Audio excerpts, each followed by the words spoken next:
నమస్తే welcome to hello doctor. ఈ రోజు హెలో డాక్టర్ లో వివాహమై సంవత్సరాలు గడుస్తున్న సంతానలేమితో బాధపడుతున్నారా, సంతానలేమికి కారణాలేంటి, ఎటువంటి చికిత్సా విధానాలు అమల్లో ఉన్నాయి తెలుసుకుందాం. ఈ రోజు మనతో పాటు ఉన్నారు ఫర్టికేర్ IVF అసిస్టెంట్ నుంచి డాక్టర్ శృతి మాన్వికర్ గారు. సో డాక్టర్ తో మాట్లాడదాం, వారి సూచనలు సలహాలు తెలుసుకుందాం. Hello doctor. ఎస్, సో వెళ్లే ముందు క్వశ్చన్స్ అడిగే ముందు ఒక కాల్ సిద్ధంగా ఉన్నారు డాక్టర్, వాళ్ళ డౌట్స్ ని క్లారిఫై చేద్దాం. పావని గారు, నమస్తే అండి. పావని గారు, మీ సమస్య ఏంటో చెప్పండి. మేడం, హలో పావని గారు. మేడం, నాకు మ్యారేజ్ 3 years అవుతుంది మేడం. ఓకే మా. అయితే మ్యారేజ్ అయిన 4th month కే కన్సీవ్ అయ్యాను మేడం. అది అబార్షన్ అయింది. ఓకే. మళ్ళీ అబార్షన్ అయిన 4th month కే కన్సీవ్ అయ్యాను మేడం. అది కూడా 3rd month కి అబార్షన్ అయిపోయింది. అబార్షన్ అయిన దగ్గర నుంచి 2 years మేడం కన్సీవ్ అవ్వట్లేదు. ఓకే. అయితే టెస్ట్ చేయించుకుంటే AMH లెవెల్స్ తక్కువ ఉంది అని చెప్పారు మేడం. 0.75 ఉంది. ఓకే. మీ ఏజ్ ఎంత అమ్మా పావని? నా ఏజ్ 29 మేడం. ఓకే. ఓకే. అయితే న్యాచురల్ గా ట్రై చేయమన్నారు. 4 months ట్రై చేశాను మేడం, కన్సీవ్ అవ్వలేదు. ఇంకా డోనార్ ఎగ్ తో IVF కి వెళ్ళమంటున్నారు మేడం. అంటే మీకు ఏజ్ మీది చిన్నగానే ఉంది, 29 years, కానీ AMH లెవెల్స్ తక్కువ ఉన్నాయి. యూజువలీ ఈ ఏజ్ లో ఇంత తక్కువగా ఉండదు. ముందు నుంచి కూడా కొందరికి జెనెటిక్ గానే తక్కువగా ఉండే ఛాన్స్ ఉంటాయి కాబట్టి దానివల్ల కూడా ఒక్కొక్కసారి ఎగ్ క్వాలిటీ బాగుండక మీకు అబార్షన్స్ అవుతూ ఉంటాయి. బట్ మీ ఏజ్ లో ఏమంటే కొన్ని వైటమిన్ డి సప్లిమెంటేషన్, కొన్ని మెడిసిన్స్ ట్రై చేసి ఒక 3 months లో మీకు ఇంప్రూవ్మెంట్ అవ్వకపోతే అప్పుడు మీరు IVF డోనార్ ఎగ్స్ తో ట్రై చేసుకోవచ్చు. ఎస్. అండ్ డాక్టర్, జనరల్ గా మ్యారేజ్ అయిన తర్వాత how long they can wait for natural conception, అంటే ఇన్ఫర్టిలిటీగా ఎప్పుడు ట్రీట్ చేయాలి? మ్యారేజ్ అయిన తర్వాత ఫస్ట్ 1 year లో మనకి ఓన్లీ 60% ఆఫ్ ద కపుల్స్ మాత్రమే కన్సీవ్ అవుతారు. సో మనం 2 years వరకు వాళ్ళకి ఏది ప్రాబ్లమ్స్ లేవు, ఎటువంటి డిజీజెస్ లేవు ముందుగా ఇద్దరిలో అంటే మనం 2 years వరకు వెయిట్ చేయొచ్చు. ఎందుకంటే 2 years లో 80% ఆఫ్ ద కపుల్ కన్సీవ్ అయిపోతారు న్యాచురల్ గా. 2 years తర్వాత మనము వాళ్ళు ట్రీట్మెంట్ కి వెళితే బెటర్ గా ఉంటుంది, అంటే చెకప్ కి వెళ్ళడం అనేది ఇంపార్టెంట్ ఉంటుంది అప్పుడు. సో 2 years అయింది, ఇంకా న్యాచురల్ గా కన్సీవ్ కాలేదు అన్నప్పుడు మిమ్మల్ని కన్సల్ట్ చేసినప్పుడు ఫస్ట్ ట్రీట్మెంట్ ఎలా ఉంటుంది డాక్టర్? వాళ్ళకి ఇన్వెస్టిగేషన్ ఫస్ట్ అంటే కంప్లీట్ హిస్టరీ తీసుకుంటాము, హస్బెండ్ వైఫ్ ఇద్దరిలో ఏదైనా మనకి సస్పెక్టెడ్ ప్రాబ్లమ్స్ ఏమైనా అనిపిస్తున్నాయా అని చూసుకొని, ఫ్యామిలీ హిస్టరీ ఆఫ్ వేరే ప్రాబ్లమ్స్ కానీ, మెడికల్ డిజార్డర్స్, థైరాయిడ్ ఏదైనా ఉంది, PCOD ఉంది, అలా ఏదైనా అనిపిస్తుంది అంటే దాని ప్రకారంగా ఇన్వెస్టిగేషన్స్ చేస్తాము. స్కాన్ చూసుకొని హస్బెండ్ ది కణాల టెస్ట్, కౌంట్, మొటిలిటీ అవన్నీ కూడా చాలా ఇంపార్టెంట్ ఉంటుంది. దెన్ ట్యూబ్ టెస్ట్ చేస్తాము, 2 ట్యూబ్స్ ఓపెన్ ఉన్నాయా లేదా, కొందరికి ఒకటే ఓపెన్ ఉంటుంది, ఒకటి బ్లాక్ ఉంటుంది. సో అలా ఫస్ట్ మనం ఇన్వెస్టిగేషన్స్ కన్నా ముందు హిస్టరీ తీసుకుంటాము. History based what is needed దాని ప్రకారంగా ఇన్వెస్టిగేషన్స్ చేసుకుని రిపోర్ట్స్ లో ఏ ప్రాబ్లం వస్తుంది ఐడెంటిఫై చేసి దాని ప్రకారంగా ఒక టైలర్ మేడ్ అప్రోచ్, ప్రతి ఒక్కరికి డిఫరెంట్ ఉంటుంది. వాళ్ళ ప్రాబ్లమ్స్ ప్రకారంగా వాళ్ళకి ట్రీట్మెంట్ అనేది స్టార్ట్ చేస్తాం.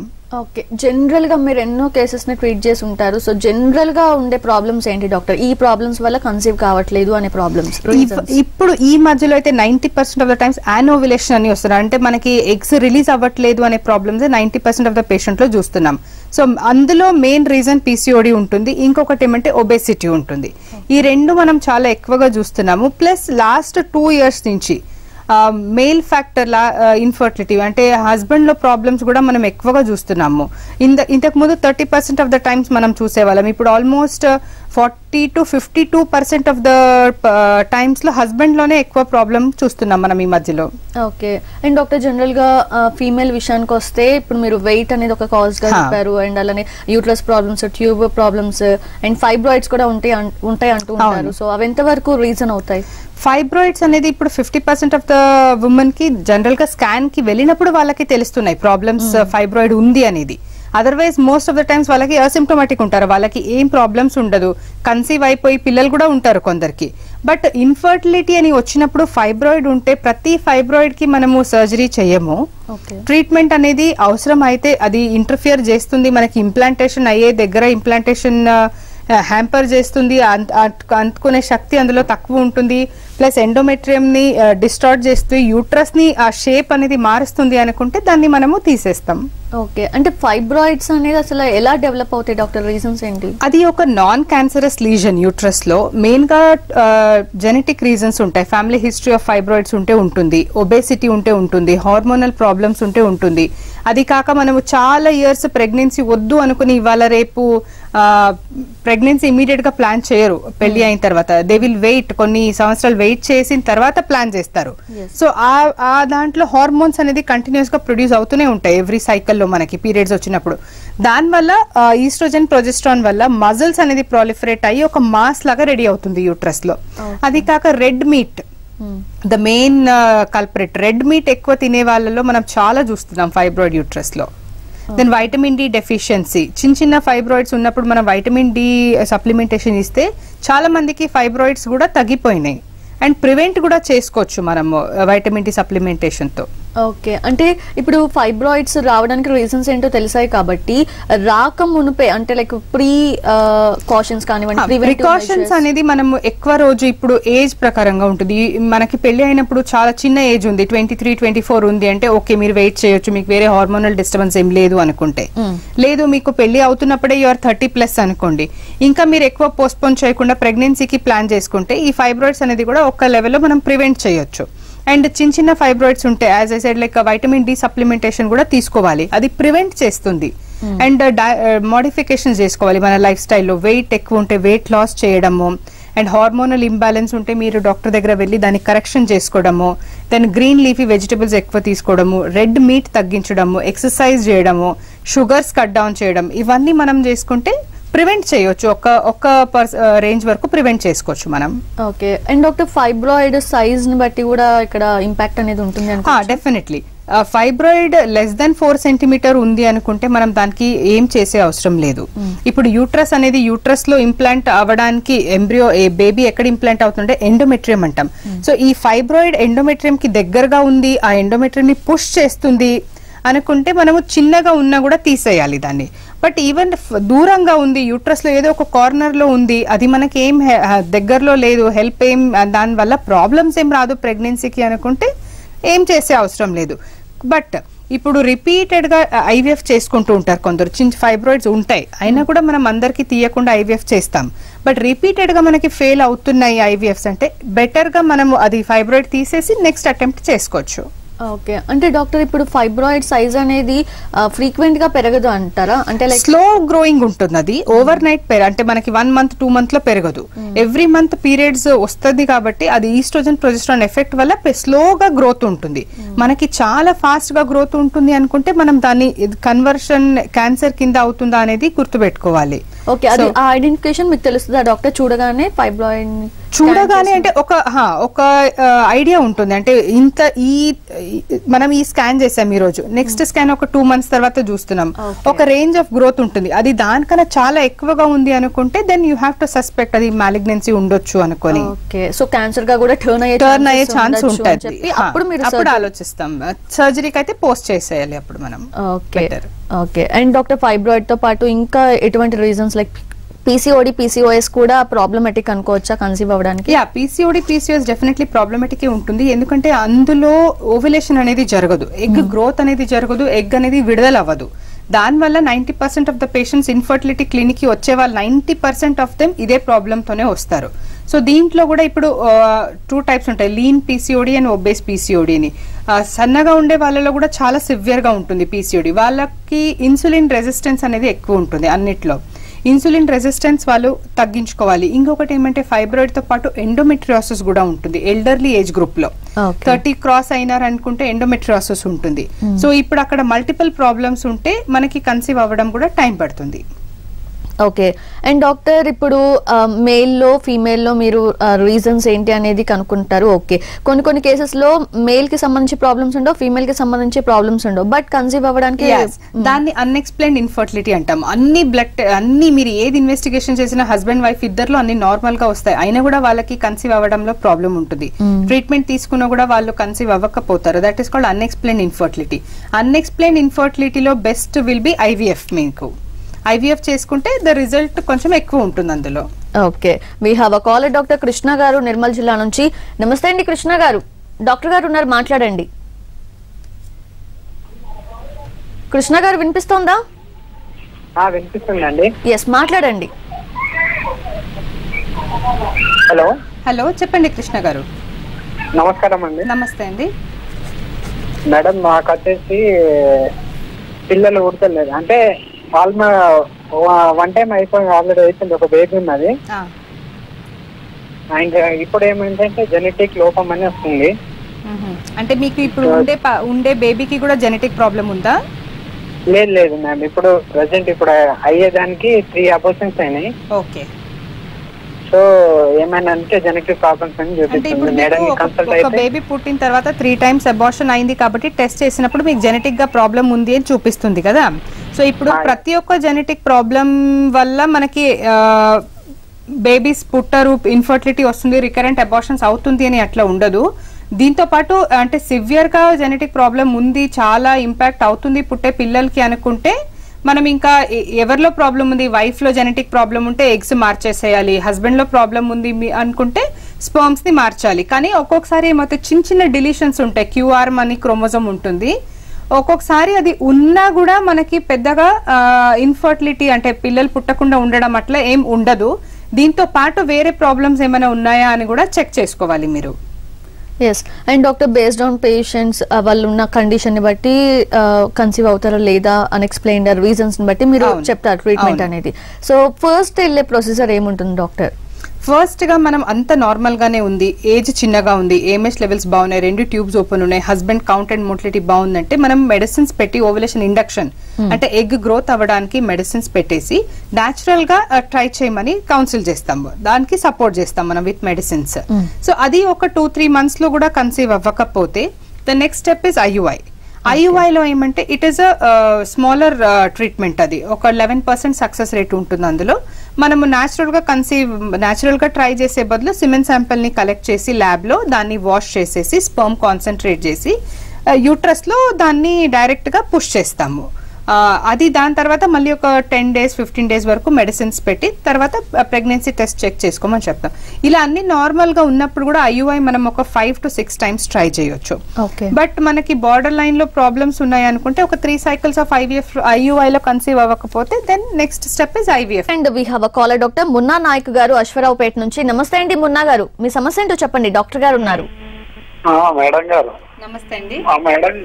మా మేడం గారికి థైరాయిడ్ ఉందండి. ఓకే. మ్యారేజ్ అయ్యి మాకు 4 years అయిపోయింది. ఓకే. మాది లేట్ మ్యారేజ్ మేడం. మా ఇద్దరి అమ్మాయికి ఫస్ట్ లో ప్రెగ్నెన్సీ వచ్చింది, మళ్ళీ ఇప్పుడు రావట్లేదండి. అంటే అమ్మాయికి పీరియడ్ అవుతుంది, కొంచెం బాగానే ఉంది. బట్ అయితే ఇప్పుడు ఒక 3 years నుంచి అమ్మాయికి ప్రెగ్నెన్సీ కానీ అలాంటి ఏం లేవు madam. Okay. So late marriage అంటే ఇప్పుడు ఏజ్ ఎంత ఉంది? ఏజ్ అమ్మాయికి 38 మేడం, 38-40 లోపు ఉంటాయి. నాకు అంతే మేడం, మా ఇద్దరికి 38, 35. ఓకే. 38 అంటే కొంచెం ఏజ్ మనకి దగ్గరలో అంటే 40 క్రాస్ అయిపోతే ఇంకా కష్టం అవుతుంది మనకి ప్రెగ్నెన్సీ రావడం. కాబట్టి మీరు తొందరగా ఇన్వెస్టిగేషన్స్ అనేది చేసుకోవాలి. ఏఎంహెచ్ లెవెల్స్ మెయిన్ గా ఈ ఏజ్ గ్రూప్ లో ఏఎంహెచ్ లెవెల్స్ తగ్గిపోతూ ఉంటాయి మనకి. ఆఫ్టర్ 35 సడన్ గా డ్రాప్ అయిపోతుంది ఏఎంహెచ్ లెవెల్స్. మీరు ఒకసారి ఏఎంహెచ్ లెవెల్స్ చెక్ చేసుకొని అండ్ థైరాయిడ్ మనకి కంట్రోల్లో ఉంచుకొని ఇంకా దాని ప్రకారంగా ట్రీట్మెంట్ తొందరగా మీరు ప్లాన్ చేస్తే బాగుంటుంది, ఐదర్ ఐయుఐ ఆర్ ఐవీఎఫ్. ఈ ఏజ్ గ్రూప్ కన్సిడర్ చేస్తే ప్లస్ థైరాయిడ్ ఉంది కాబట్టి బెటర్. అంటే మీరు క్విక్ గా రిజల్ట్ కావాలి, ప్రాబ్లమ్స్ ఏది లేకుండా అంటే ఐవీఎఫ్ చేసుకుంటే బెటర్ ఉంటుంది మీకు. ఓకే. సో ఇలా అడ్వాన్స్డ్ ఏజ్ లో అండ్ ఫీమేల్ లో కానీ మేల్ లో కానీ ప్రాబ్లమ్స్ ఉన్నప్పుడు ఐవీఎఫ్ ని మీరు రిఫర్ చేస్తారు. ఖచ్చితంగా ఐవీఎఫ్ కే వెళ్ళాలి అన్న కాజెస్ ఏముంటాయి డాక్టర్? ఖచ్చితంగా మనం ఐవీఎఫ్ కి వెళ్ళాలి అనేది అంటే ఈవెన్ యంగర్ ఏజ్ గ్రూప్ లో కూడా కొన్ని కాజెస్ ఉంటాయి. ఎల్డర్లీలో అంటే మనకి ఏఎంహెచ్ లెవెల్స్ చాలా క్రిటికల్ గా మనకి డిసిజన్ మేకింగ్ ఉంటుంది. అది లెస్ దెన్ 1 ఉంది అని అనుకుంటే better to go for IVF అందులో మనకి. ఎందుకంటే ఇంకా మనకి 1 కన్నా తక్కువ అయిపోతుంది ఏఎంహెచ్ అంటే మనము మళ్ళీ డోనార్ ఎగ్స్ కి అది వెళ్ళాలి, లేదా వాళ్ళ ఎగ్స్ యూజ్ చేసినా కూడా జెనెటిక్ అబ్నార్మాలిటీ వచ్చే ఛాన్స్ ఎక్కువ ఉంటుంది బేబీకి. అదే మనం యంగర్ ఏజ్ గ్రూప్ లో ఐవీఎఫ్ ఖచ్చితంగా చేయించుకోవాలి అనే సమస్యలు అంటే ట్యూబ్స్ 2 బ్లాక్ ఉంటాయి. దో లాప్రోస్కోపీ అది చేసి మనం ఓపెన్ చేయడానికి ట్రై చేసినా కూడా ఒక్కొక్కసారి ట్యూబల్ ప్రాబ్లమ్స్ వల్ల ట్యూబ్ డ్యామేజ్ అయిపోయి ఉంటాయి, లేదా వేరే రీజన్ వల్ల ట్యూబ్స్ తీసేసి ఉంటారు. అలాంటి సిచ్యువేషన్ లో ఐవీఎఫ్ అనేది బెటర్ ఉంటుంది. లేదా క్యాన్సర్స్, ఇవాళ రేపు క్యాన్సర్స్ చూస్తున్నాం మనం ఎక్కువగా. క్యాన్సర్స్ ఉన్నప్పుడు మనము రేడియోథెరపీ కీమోథెరపీకి వెళ్ళేకి ముందు మీ ఎగ్స్ ని మీరు ఫ్రీజ్ చేసుకొని లేదా ఎంబ్రియోని ఫ్రీజ్ చేసుకొని తర్వాత మీరు ట్రీట్మెంట్ అంతా అయిపోయినాక ప్రెగ్నెన్సీకి ప్లాన్ చేసుకోవచ్చు. Right. We have a caller doctor Anil garu Assam నుంచి. నమస్తే అండి అనిల్ గారు, డాక్టర్ గారు ఉన్నారు, మాట్లాడొచ్చు. నమస్తే మేడం. నమస్తే అనిల్ గారు. మేడం మాది కొద్దిగా ప్రాబ్లం అంటే ఫస్ట్ 2 డెలివరీ 3 డెలివరీస్ మేడం. అట్లా డెలివరీ అయిపోయి చనిపోయింది అనమాట. పాప బాబు మళ్ళీ బాబు. ఓకే. దాని గురించి అంటే మరి పాప ఉంది మేడం. మరి 4 డెలివరీలో పాప పుట్టింది మాకు. ఓకే. ఆ పాప పుట్టిన తర్వాత ఒక సైడ్ ట్యూబ్ మళ్ళీ 3 మంత్స్ అయిపోయింది మేడం ప్రెగ్నెన్సీ అయ్యి. ఓకే. సో ఒక సైడ్ ట్యూబ్ ప్రాబ్లం ఉందని చెప్పేసి ఆపరేషన్ చేసిండ్రు మేడం ఇంకా డాక్టర్స్. ఇంకా మరీ ప్రెగ్నెన్సీ అంటూ లేదు. అంటే మీకు టీవీ చూస్తుంటే మేము కనుక్కున్నామని మేడం కి దానికోసం కాల్ చేసాం. సో మీకు ట్యూబ్ లో ప్రాబ్లం ఉంది అని, అంటే ట్యూబ్ లో గర్భం వచ్చిందని అట్లా తీసేసి ఉన్నారు ఆ ట్యూబ్ ని కాబట్టి. బట్ 1 ట్యూబ్ ఉన్నా కూడా ప్రెగ్నెన్సీ వచ్చే ఛాన్స్ ఉంటుంది. బట్ కొంచెం తక్కువ ఛాన్సెస్ ఉంటుంది కాబట్టి మీరు మెడిసిన్స్ అది యూజ్ చేసి కరెక్ట్ గా ఆ ఇంటర్కోర్స్ టైమింగ్ అదంతా చెప్తారు ఓవ్యులేషన్ అయ్యే టైంలో. ఆ టైంకి మీరు ప్లాన్ చేసుకోవచ్చు. లేదంటే బెస్ట్ ఇస్ IUI. మీరు సింగిల్ ట్యూబ్ ఉన్నప్పుడు IUI లో మీకు ఛాన్స్ ఎక్కువ ఉంటుంది. బట్ మీకు రిపీటెడ్ గా 3 బేబీస్ డెత్ అయినాయి అంటే ఆ రీజన్ మీరు ఏముంది అని ఇన్వెస్టిగేట్ చేయాలి. ఎందుకంటే ఏమైనా ఇన్బార్ ఎర్రర్స్ ఆఫ్ మెటబాలిజం ఉందా, జెనెటిక్ ప్రాబ్లం ఏదైనా ఉందా. కొన్నిసారి ఆ టైంకి ఆ మ్యూటేషన్స్ అయ్యి ఆ బేబీకి ఎఫెక్ట్ అయి ఉండొచ్చు, ఇంకొక బేబీ పుట్టినప్పుడు బాగానే ఉండొచ్చు. ఆ స్పోరాడిక్ మ్యూటేషన్ ఉంటే ప్రాబ్లం ఏం కాదు. బట్ సమ్ వెరీ స్పెసిఫిక్ గా జెనెటిక్ అబ్నార్మాలిటీ ఏదైనా ఉంది, మెటబాలిజం ప్రాబ్లమ్స్ ఉన్నాయనుకుంటే మళ్ళీ ప్రెగ్నెన్సీ వచ్చినప్పుడు మీ పిల్లలకి వచ్చే ఛాన్స్ ఉంటుంది. అది కూడా మీరు చెక్ చేసుకోవాలి. Right, we have 1 more caller. Bhaskar Rao garu Vijayawada నుంచి. నమస్తే అండి భాస్కర్ గారు, మీ సమస్య ఏంటో చెప్పండి. డాక్టర్ గారు ఉన్నారు. నమస్తే మేడం. నమస్తే అండి. నమస్తే డాక్టర్ గారు. డాక్టర్ గారు నమస్తే. డాక్టర్ గారు హలో నమస్తే అండి, చెప్పండి. మా డాక్టర్ ఉందండి, అయితే ఆమె థైరాయిడ్ ఉంది 2016 నుంచి. ఓకే డాక్టర్ గారు 2016 థైరాయిడ్ ఉంది. ఆ స్టార్టింగ్ లో 25 mg వాడారు. తర్వాత వచ్చి 1.5 year నుంచి 50 mg వాడుతున్నాము. మ్యారేజ్ అయింది కానీ ఫెయిల్ అయిపోయింది మేడం. 2018 మ్యారేజ్ అయింది. ఆ మెన్సెస్ అన్ని సరిగ్గా రావట్లేదు మేడం. అది రీసెంట్ ఆమెకి కింద వేడి వస్తుంది. దాన్ని దాదాపు 10 times వీక్ ఇయర్ లో నేను అది క్లీన్ చేశాము. తర్వాత ఇప్పుడు రీసెంట్ గా అక్కడ ఎండో కేర్ అని విజయవాడలో చూపించాము. 2 months మెన్సెస్ రాకపోతే డాక్టర్ గారు న్యాచురల్ ఒక ఆర్టిఫిషియల్ ఒక టాబ్లెట్ ఇచ్చారు. మొన్నే మన లాస్ట్ మంత్ జులైలో అయింది, కానీ మరి ఇప్పుడు రావట్లేదు. 13th date. సో ఇప్పుడు పీరియడ్స్ ఇర్రెగ్యులర్ గా వస్తున్నాయి, థైరాయిడ్ ఉంది అంటే ఫస్ట్ మీ థైరాయిడ్ లెవెల్స్ ఎంత ఉంది అని చూసుకోవాలి. ఇప్పుడు రీసెంట్ రికమెండేషన్ ప్రకారంగా మీరు ప్రెగ్నెన్సీకి ప్లాన్ చేసినప్పుడు <3 మెయింటైన్ చేయాలి థైరాయిడ్ లెవెల్స్. ఒక్కొక్కసారి 5 ఉన్నా కూడా కొందరు ట్రీట్మెంట్ అనేది స్టార్ట్ చేసుకోరు. బట్ అది కాన్సెప్ట్ రాంగ్ ఉంది ఇవాళ రేపు. అండ్ వెయిట్ గెయిన్ ఏమైనా అవుతుంది థైరాయిడ్ ప్రాబ్లం వల్ల, తనకి రిపీటెడ్ గా ఇలా పీరియడ్స్ లో కూడా అబ్నార్మాలిటీ వస్తుందంటే ఆ పీరియడ్స్ కరెక్ట్ గా రావడానికి ఒక 3 months 4 months సమ్ టైమ్స్ మనం పిల్స్ అనేది ఇస్తాము, కంబైన్డ్ ఓరల్ కాంట్రాసెప్టివ్ పిల్స్ అని ఇస్తాము. ఆ హార్మోన్ రెగ్యులరైజ్ చేసేసి నెక్స్ట్ మనం ప్రెగ్నెన్సీకి మీరు మెడిసిన్స్ వాడి ప్లాన్ చేసుకోవచ్చు. లేదు మనకి ఓసిపి వాడడానికి కాంట్రాఇండికేషన్స్ ఉన్నాయి, ఇది వాడకూడదు ఏదైనా వేరే ప్రాబ్లమ్స్ వల్ల అనుకుంటే మనం స్పెసిఫిక్ గా పీరియడ్స్ ఎవ్రీ మంత్ రానికి కొన్ని మెడిసిన్స్ అనేది స్టార్ట్ చేస్తాం. సో మీరు అది ఒక 3 months అలా మెడిసిన్స్ యూజ్ చేసి దాని తర్వాత మీరు ప్రెగ్నెన్సీకి అటెంప్ట్ చేస్తే బెటర్ ఉంటుంది. ఎస్. అండ్ డాక్టర్ కొన్ని కేసెస్ లో IUI అనేది మీరు ఇందాక చెప్పారు 5 to 6 cycles వరకు IUI చేస్తారని చెప్పి. బట్ కొన్ని కేసెస్ లో సింగిల్ సైకిల్ తో ఆపేస్తారు, నెక్స్ట్ ఫర్దర్ ట్రీట్మెంట్ కి వెళ్తూ ఉంటారు. ఎందుకని డాక్టర్? అంటే మనకి IUI చేస్తున్నప్పుడు సీమెన్ శాంపుల్ లో ప్రాబ్లం ఉంది, అది మనకి IUI ప్రాసెసింగ్ లో కొంత మట్టు వరకు కవర్ చేసుకుంటుంది. కానీ చాలా ఆలిగోస్పర్మియా ఉంది, అస్థినోస్పర్మియా ఉంది, డెడ్ స్పర్మ్స్ ఎక్కువ ఉన్నాయి, అబ్నార్మల్ స్పర్మ్స్ ఎక్కువ కనిపిస్తున్నాయి అనుకున్నప్పుడు ఒక 1 cycle మనం అటెంప్ట్ చేసి ఎందుకంటే chances are only 11 to 15% IUI లో కన్సీవ్ అవ్వడం. లక్కీగా పేషెంట్ కన్సీవ్ అయితే ప్రాబ్లం లేదు. బట్ మనకి కన్సీవ్ అవ్వకపోతే అబ్నార్మాలిటీస్ ఎక్కువ కనిపిస్తున్నాయి అనుకున్నప్పుడు మనం బెటర్ గా IVF కి వెళ్తారు అప్పుడు. ఓకే. అండ్ డాక్టర్ ఇందాక ఒక వ్యూవర్ కూడా కాల్ చేశారు, రికరెంట్ అబార్షన్స్ ఉన్నాయి, 3 అబార్షన్స్, సో జెనెటికల్ గా ఏమైనా ఉందేమో మీరు చెక్ చేసుకోమన్నారు. అలాంటి కేసెస్ లో IVF చెప్పినప్పుడు ఇట్లాంటి ప్రాబ్లం రిపీట్ కాదు అనుకోవచ్చా? లేదు, ఇప్పుడు జెనెటిక్ ప్రాబ్లమ్స్ కపుల్లో ఐదర్ హస్బెండ్ ఆర్ వైఫ్ లో ఉన్నప్పుడు మనము మేజర్ జెనెటిక్ అబ్నార్మాలిటీ ఉందంటే డెఫినెట్లీ ఆ గ్యామెట్ అనేది చేంజ్ చేయాలి. మనం ఐదర్ వైఫ్ లో ఉంటే డోనర్ ఎక్స్ కి వెళ్ళమని సజెస్ట్ చేస్తాం. But some times genetic problem ఉండదు, పుట్టిన బేబీకి ఇన్బార్ ఎర్రర్స్ ఆఫ్ మెటబాలిజం అని ఉంటుంది. సో అది ఉంటే ఎలాంటి inborn error of metabolism every child కి వచ్చేలాగా ఉంటుందా, లేదా sometimes only male babies affect అవుతాయి, ఫీమేల్ బేబీస్ బాగుంటాయి, అలాంటిది కూడా ప్రాబ్లమ్స్ ఉంటాయి జెనెటిక్ గా మనకి పాస్ ఆన్ అయ్యే ప్రాబ్లమ్స్.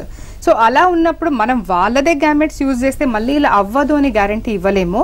బట్ జెనెటిక్ ప్రాబ్లం ఉన్నప్పుడు గ్యామెట్స్ ని అంటే డోనార్ ఎగ్స్ కానీ డోనార్ స్పర్మ్స్ కానీ యూజ్ చేస్తే మాత్రం ఈ ప్రాబ్లం రాకుండా ఉంటుంది. ఓకే, సో జనరల్ గా డాక్టర్ వెంటనే IUI IVF అయితే మీరు చెప్పారు, ఉన్న రీజన్స్ బట్టి వాటిని రెడ్యూస్ చేసే ప్రాసెస్ అనేది జరుగుతూ ఉంటుంది. సో IVF వెళ్ళిన తర్వాత వన్స్ ఆ ట్రీట్మెంట్ ప్రాసెస్ ఎలా ఉంటుంది, ఎంత హౌ లాంగ్? IVF అనేది మనకు ఒక 2 months వరకు ట్రీట్మెంట్ పడుతుంది. ఎందుకంటే 1 month of pre treatment medicines మనం యూజ్ చేస్తాము. దాని తర్వాత ఎగ్స్ గ్రోత్ అవ్వడానికి మల్టిపుల్ ఇంజెక్షన్స్ ఇస్తూ ఉంటాం. మల్టిపుల్ ఎగ్స్ గ్రో అవుతాయి మనకు IVF లో. సింగిల్ ఎగ్ 2 eggs కాదు, 5 eggs 10 eggs 12 eggs వరకు రెడీ అవుతాయి. సో మనం 10 to 12 days ఇంజెక్షన్స్ ఉంటాయి. దాని తర్వాత స్కాన్ ద్వారానే మనం ఎగ్స్ బయటికి తీసిన తర్వాత హస్బెండ్ స్పర్మ్స్ కానీ డోనార్ స్పర్మ్స్ మనం స్పర్మ్ తో ఎగ్స్ ని మిక్స్ చేసి ఎంబ్రియో రెడీ చేసి దాన్ని ఫ్రీజ్ చేస్తాం. దాన్ని వచ్చే పీరియడ్ లో నెక్స్ట్ మంత్ మెన్సెస్ వచ్చినప్పుడు ఎండోమెట్రియం ప్రిపరేషన్ కి కొన్ని టాబ్లెట్స్ పెట్టి ఒక 12 days తర్వాత ఎంబ్రియో అనేది ఇప్పుడు ఫ్రీజింగ్ లో ఉండే ఎంబ్రియోని తీసి ట్రాన్స్ఫర్ చేస్తాము. ట్రాన్స్ఫర్ చేసిన తర్వాత 13 days ఆఫ్టర్ 13 days మనం బ్లడ్ టెస్ట్ చెక్ చేస్తాం, బీటా హెచ్సిజీ అని. అందులో మనకి పాజిటివ్ ఉందా నెగటివ్ ఉందా అనేది తెలుసుకుంటాం మనం. సో ద ఎంటైర్ ప్రాసెస్ మనం స్టార్ట్ చేసి రిజల్ట్ వచ్చే వరకు ఆ పీరియడ్ ఆఫ్ 2 months వరకు పడుతుంది. Okay right, we have a call doctor Harish గారు అనంతపురం నుంచి. నమస్తే అండి హరీష్ గారు, డాక్టర్ గారు నన్ను మాట్లాడండి. నమస్తే మేడం. నమస్తే హరీష్. హలో నమస్తే మేడం, మేము అనంతపురం నుండి మాట్లాడుతున్నాం మేడం. ఓకే అండి. మేము 5 years అయిందండి మ్యారేజ్ అయ్యి. ఓకే. మా వైఫ్ కు బైకార్నివేట్ ఏదో చెప్పారండి, యూట్రస్ అని చెప్పారు. అవునండి. దీని కన్సెప్షన్ కి ప్రాబ్లం ఉంటదండి దీని వల్ల? అంటే 5 years అవుతుంది ఇప్పుడు వరకు, ఇప్పటి ట్రీట్మెంట్ ఏం తీసుకోలేదు. Okay okay. సో బైకార్నివేట్ యూట్రస్ అంటే మనకి యూట్రైన్ అబ్నార్మాలిటీ, అది డెవలప్మెంటల్ అబ్నార్మాలిటీ. యూట్రస్ అనేది ఒక సింగిల్ ఆర్గన్ ఉంటుంది. బైకార్నివేట్ అన్నప్పుడు దాని మధ్యలో ఒక పార్టీషన్ లాగా ఉండి 2 cavities ఉంటాయి దానికి. సో ఇందులో ఏమవుతుంది, మనకి సమ్ టైమ్స్ 2 cavities ఉన్నప్పుడు ఒకటి పెద్దగా ఉంటుంది, ఒకటి చిన్నగా ఉంటుంది, లేదా ఒకటి చాలా చిన్నగా రూడిమెంటరీ ఉంటుంది, ఇంకొకటి బాగుంటుంది క్యావిటీ. సో అలా ఉన్నప్పుడు మనకి కన్సెప్షన్ అనేది కొంచెం లేట్ అవుతుంది. ఎందుకంటే మనకి ఫాలికల్ రిలీజ్ అయిన తర్వాత క్యావిటీ మనకి సపోర్ట్ చేయదు, అందులో బ్లడ్ సప్లై తక్కువ ఉంటుంది, ఎండోమెట్రియల్ గ్రోత్ తక్కువ ఉంటుంది, కాబట్టి కొంచెం కన్సెప్షన్ ప్రాబ్లం ఉంటుంది. బట్ దీనికి స్పెసిఫిక్ గా బైకార్నివేట్ యూట్రస్ ఉంది అని డయాగ్నోస్ చేసినప్పుడు మీరు కంపల్సరీగా లాప్రోస్కోపీ హిస్ట్రోస్కోపీ చేసి దాన్ని సర్జరీ చేస్తారు. ఏదైనా మీకు సెప్టమ్ ఉంది మధ్యలో 2 భాగంగా డివైడ్ చేస్తుంది యూట్రస్ ని కదా, దాన్ని తీసేస్తారు. తీసేసి ఆ యూట్రస్ ని ఒకటే క్యావిటీ లాగా చేసి దాని తర్వాత మీరు ప్రెగ్నెన్సీకి అటెంప్ట్ చేసుకోవాలి. ఓకే, వన్స్ ఇంకా IVF ట్రీట్మెంట్ ద్వారా ఒక పేషెంట్ కనుక కన్సీవ్ అయిన, ఒక ఫీమేల్ కన్సీవ్ అయిన తర్వాత ఎన్ని మంత్స్ వరకు వాళ్ళు చాలా కేర్ గా ఉండాలి డాక్టర్? న్యాచురల్ కన్సెప్షన్ లాగే అనుకోవచ్చా? ఎవ్రీ ప్రెగ్నెన్సీ మనకి చాలా ఇంపార్టెంట్. ఇప్పుడు న్యాచురల్ గా ఏ ట్రీట్మెంట్ లేకున్నా వచ్చినది కూడా మనం ఈ కాంప్లికేషన్స్ అనేది చూస్తూ ఉంటాము. సో ఎవ్రీ ప్రెగ్నెన్సీ మనం ఎలా చూసుకుంటామో ఇది కూడా అలానే ప్రెషియస్. కానీ జనరల్ గా మనం ఈ ట్రీట్మెంట్ అంతా తీసుకొని ఇన్ని ఇయర్స్ తర్వాత మనకి ప్రెగ్నెన్సీ వచ్చి ఉంటుంది కాబట్టి అందరూ దీన్ని ఇంకా కొంచెం కేర్ఫుల్ గా ఉండాలి అని అనుకుంటారు. బట్ ఫస్ట్ 3 months మనకి హార్మోన్ సపోర్ట్ ఎక్కువ పడుతుంది. దాని తర్వాత స్లోగా హార్మోన్ సపోర్ట్ విత్డ్రా చేసిన తర్వాత లైక్ ఎనీ నార్మల్ ప్రెగ్నెన్సీ ఉండేలాగానే మనం కూడా only iron, calcium supplementation, progesterone supplements మాత్రమే కంటిన్యూ చేస్తాము. సో దీనికని స్పెషల్ గా మీరు బెడ్ రెస్ట్ లో ఉండడం కానీ స్పెషల్ గా దీనికి మెడిసిన్స్ ట్రీట్మెంట్ అట్లాంటిది ఏమి ఉండదు. జాగ్రత్తగా ఉండాలి, ప్రతి ప్రెగ్నెన్సీలో మనం జాగ్రత్తగానే ఉండాలి. రైట్, థ్యాంక్ యూ డాక్టర్ శృతి గారు. థ్యాంక్స్ ఫర్ స్టూడియోకి వచ్చి ఎంతో అవేర్నెస్ కల్పించారు. ఇన్ఫర్టిలిటీకి సంబంధించిన రీజన్స్ ఏంటి, ఎట్లా చికిత్స తీసుకోవాలి అని చెప్పి. Thanks for. Thank you. Right, ఇది ఇవాల్టి హలో డాక్టర్. Keep watching. నమస్తే.